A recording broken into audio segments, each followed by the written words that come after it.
Good afternoon. I am Kian Dinardea. Today, I'm going to share with you a story. Do you know, perhaps, the parable of the lost son?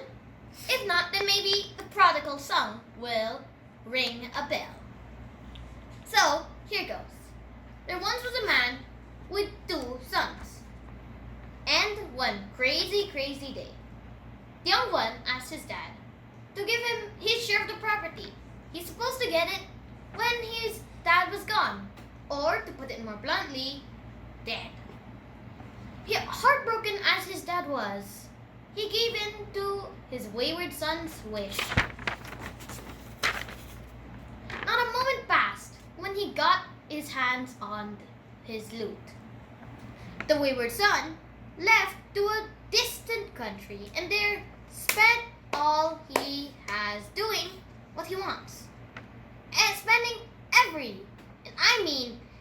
every single penny he's got to people he thought were his friends. Soon enough, he's gone broke with no friends left. Well, what do you expect? No money, no friends, no ladies. And to make matters worse, there was even a severe food shortage in that country where he's at.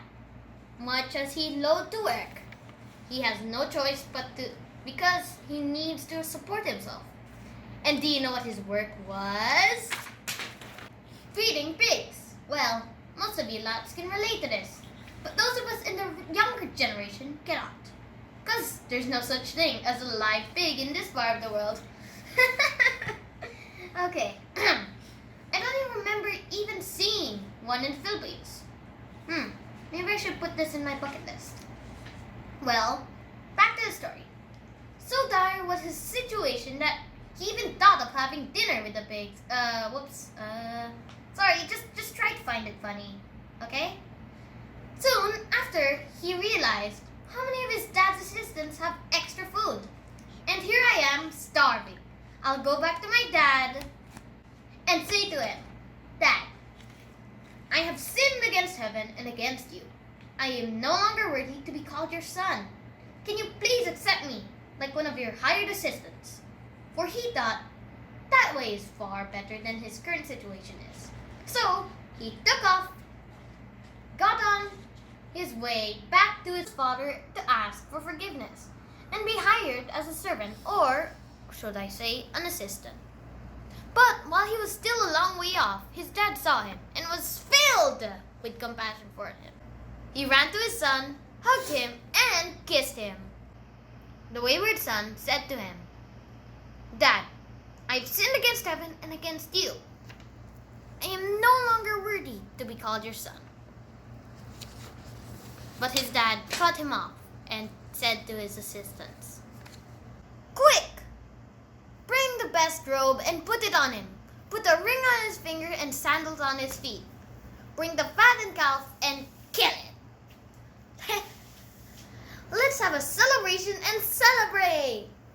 For this son of mine, it was dead and is alive once more. He was lost and is found. And indeed, what a party it was! Along came the older son, who was in the field, working. And what's this? Music? Dancing? Why am I not invited? He asked. One of the blokes said, Your brother is back, and your father was so up in the clouds that he had us prepare a grand party, fattened calf and all. The older brother was so mad and refused to join the party. So his dad went to him and said, Hey, your brother's back. Come, let's celebrate. To which he replied, Look, Dad, I've been slaving away for you all these years. Never once disobeyed you, and yet not once did you hold a party for me so I could celebrate with my friends. But when this wayward dude who broke your heart comes home, you have the whole house going crazy with joy. It's mind-boggling, I tell you.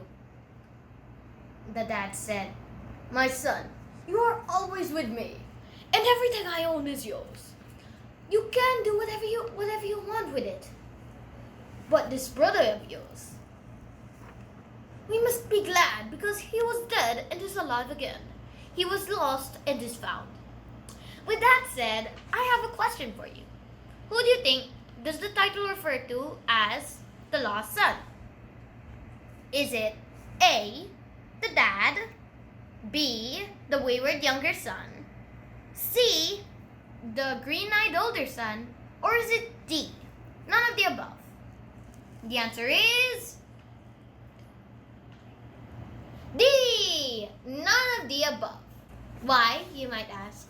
Because both the older son and the younger son are lost. I mean, duh. I bet you're wondering, how is it both of them? Well, because the younger brother got lost giving in to his worldly desires, while the older brother was so blinded with jealousy that he lost sight of how much he actually did have. What's the moral of the story? Don't give in to temptations from worldly things, and even if you do, know that you can still repent and get back up on the right track. Don't be blinded by your jealousy and always count your blessings and rejoice in it. That's all, folks. Have a lovely afternoon. By the way, if you want to look it up, it's in Luke 15 verses 11 to 32.